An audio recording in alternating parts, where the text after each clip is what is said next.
संविधान दिन म्हणून साजरा करत असतो। 2015 पासून 26 नोव्हेंबर हा दिवस आपण राष्ट्रीय कायदा दिन ही म्हणूनही साजरा करत आहे। त्या निमित्ताने आपल्याला सांगता येईल की आपल्या भारतामध्ये जी विविधता आहे, अनेक धर्माचे, पंथाचे, विविध जातीचे, जगामध्ये जेवढी विविधता नाही तेवढी भारतामध्ये विविधता दिसून येते। या सर्व जम्मू काश्मीरचा भाग असेल, तिथले वातावरण असेल, तिथलं संस्कृती असेल, तामिळनाडूकडे गेला तर तामिळनाडूची संस्कृती पहा, तिथलं वातावरण पहा, मनुष्याची रचना पहा, आसामकडे गेला तर तिथले लोकांची ठेवण पहा, आचार विचार पहा, गुजरातकडे गेला तर तिथली बोली भाषा आहे, खानपान आहे, सगळ्या विविधता आपल्याला भारतामध्ये दिसून येते। अशा 147 कोटी विविध जनतेला एका राष्ट्राच्या स्वरूपात बांधण्याचं काम हे संविधान करतं। आपल्याला माहित आहे की भारताला स्वातंत्र्य मिळाले तेव्हा संविधानाचं हे नव्हतं, संविधानाची निर्मिती झालेली नव्हती। पण नंतर आपण पाहतो की घटना समिती एक स्थापन करण्यात आली आणि या समितीमध्ये राजेंद्र प्रसाद असतील, पंडित नेहरू असतील, सरदार वल्लभभाई पटेल असतील, मौलाना आझाद असतील, डॉक्टर बाबासाहेब आंबेडकर असतील, श्यामाप्रसाद मुखर्जी असतील, मौलाना अबुल कलाम आझाद असतील, असे अनेक मान्यवर या समितीमध्ये होते। या घटना समितीचे मसुदा समितीचे अध्यक्ष डॉक्टर बाबासाहेब आंबेडकर हे होते। त्यांनी या संविधानाची निर्मितीमध्ये मोठं आणि महत्त्वपूर्ण कार्य केल्यामुळे त्यांना आपण घटना समितीचे निर्माते किंवा शिल्पकार असंही आपण म्हणत असतो। या घटनेने आपल्याला माहिती की पूर्वीच्या काळी राजेशाही असायची आणि राजेशाही म्हटलं की कायदे करणारी संस्था, कार्यकारी मंडळ, न्याय देणारी संस्था हे तिन्ही घटक एकाच ठिकाणी केंद्रित असायचे।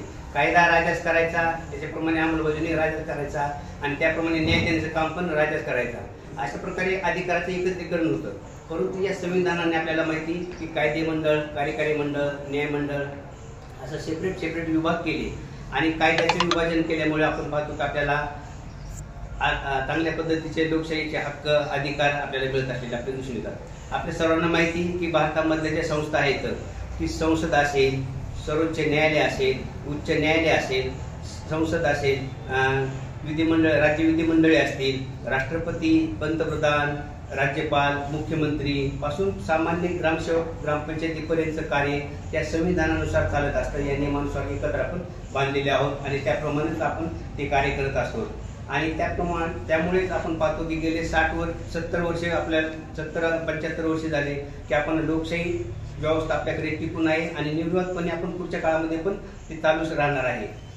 तर अशा या संविधानामुळे आपल्याला पाहतो की पहिला काय आहे, स्वातंत्र्य, समता, बंधुत्व, न्याय हे घटक आपल्याला मिळाले। आता पूर्वीच्या काळी राजा देईल तो न्याय असायचा, परंतु आता कायद्याप्रमाणे, नियमाप्रमाणे न्याय दिला जातो। आर्थिक, सामाजिक समता आणण्याचा प्रयत्न केला गेला। अस्पृश्यता निवारण या गोष्टी या संविधानामुळे आपल्याला मिळालेल्या आपल्याला दिसून येतो। पदव्यांचं उच्चाटन असेल, कलम 18 नुसार पदव्यांचं उच्चाटन केलं। पहिले विशेष राव बहादूर, रावसाहेब अशा प्रकारच्या पदव्या असायच्या, परंतु त्या पदव्यांचं उच्चाटन करून आपण पाहतो की भारतरत्न, पद्मभूषण, पद्मविभूषण अशा प्रकारे सामान्यातल्या सामान्य जे लोक चांगले कार्य करतील त्यांना त्या पदव्या बहाल केल्या जातात। मग आपण पाहतो क्रीडा क्षेत्रामध्ये सचिन तेंडुलकर सारख्या एकदम तरुण व्यक्तीला भारतरत्न सारखा पुरस्कार भेटलेला आपल्याला दिसून येतो। किंवा एक छोटेसे कार्य म्हणजे गोपालन यामध्ये कार्य करणारे चिरूरकडले जे एक मुस्लिम समाजाचे व्यक्ती आहेत त्यांना सुद्धा पद्मश्री सारखा किताब दिला जातो। तर सामान्य जनतेला हक्क देण्याचं, न्याय देण्याचं काम या संविधानाने केलेलं आहे।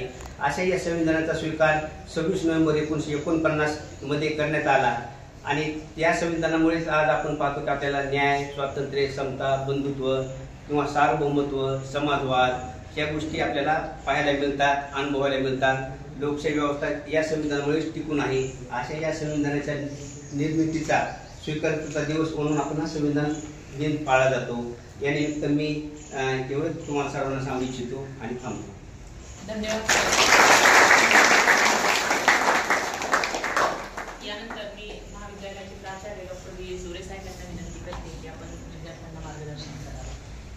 आजच्या या संविधान दिन या कार्यक्रमाच्या निमित्ताने उपस्थित आमच्या वरिष्ठ महाविद्यालयाचे NSS विभाग प्रमुख आणि राज्यशास्त्र विभाग प्रमुख प्राध्यापक डॉक्टर अरुण राग सर, श्रेष्ठ महाविद्यालयाच्या NSS विभागाच्या प्रमुख शिंपे मॅडम, माझे सहकारी आमटे सर, सुडके सर, तसेच शिरसाट सर, आमच्या शेडके मॅडम, तसेच या ठिकाणी उपस्थित माझे सर्व सहकारी बंधू आणि भगिनी, सरांनी अतिशय विस्तृतपणे त्या संविधान दिनाच्या निमित्ताने मार्गदर्शन केलेलं आहे. त्यांनी सांगितलं आपल्याला की संविधान किती महत्त्वाचं आहे. हे संविधान आपल्याला काही अधिकार देतं.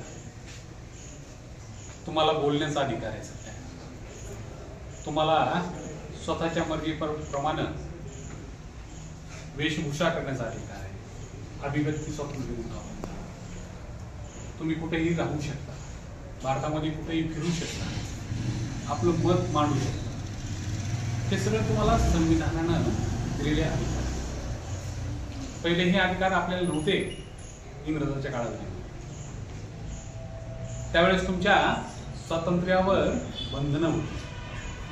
परंतु ज्यावेळेस आपल्याला स्वातंत्र्य मिळालं आणि स्वातंत्र्य मिळाल्यानंतर आपण आपल्यासाठी एक संविधान निर्माण केलं आणि मला अभिमान वाटतो की आज जवळजवळ 75 वर्षे होऊन गेलेली आहे, तरी सुद्धा या संविधानानं आपला देश एकतेच्या सूत्रामध्ये बांधून ठेवलेला आहे आणि आपलं स्वातंत्र्य अबाधित आहे.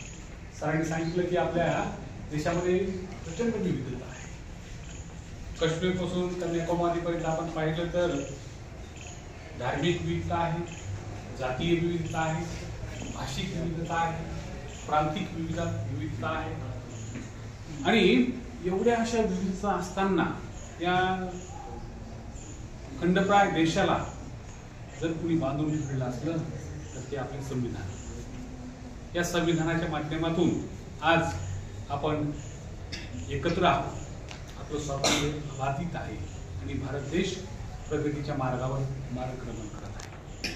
विद्यार्थी मित्रांनो, या संविधानाचं आपल्या आयुष्यामध्ये फक्त त्याची पूजा करायची नाहीये, तर ज्यावेळेस तुम्हाला वेळ मिळेल त्यावेळेस आपल्या ग्रंथालयामध्ये जाऊन आपल्या संविधानाच्या अनेक प्रती ठेवलेल्या आहेत. तर प्रत्येकाने त्या संविधानाचं एकदा वाचन करा. ते संविधान काय आहे हे समजून घेण्याचा प्रयत्न करा आणि हे प्रत्येक भारतीय नागरिकाचं कर्तव्य आहे.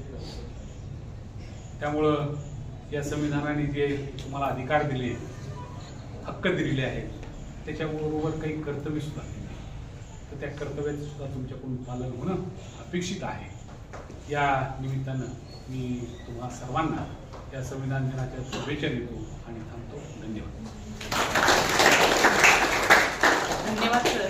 जगण्याची ताकद या संविधानानं आपल्याला बहाल केलेली आहे आणि निश्चितच सरांनी सांगितल्याप्रमाणे आपण सर्वांनी या संविधानाचं वाचन करणं, त्याला समजावून घेणं, त्यामधले कलम माहिती करून घेणं आपलं एक भारतीय नागरिक म्हणून आपलं कर्तव्य आहे.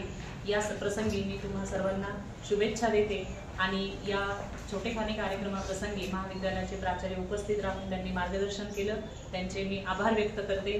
त्याचबरोबर Raag sir, Amte sir, Sudke sir, Redke madam, Shirsat sir, उपस्थित सर्व कार्यालयीन कर्मचारी यांचेही मी आभार व्यक्त करते. त्याचबरोबर सर्व स्वयंसेवकांचे देखील आभार व्यक्त करते आणि हा छोटासा सुंदर कार्यक्रम संपला असं अध्यक्षांच्या परवानगीने जाहीर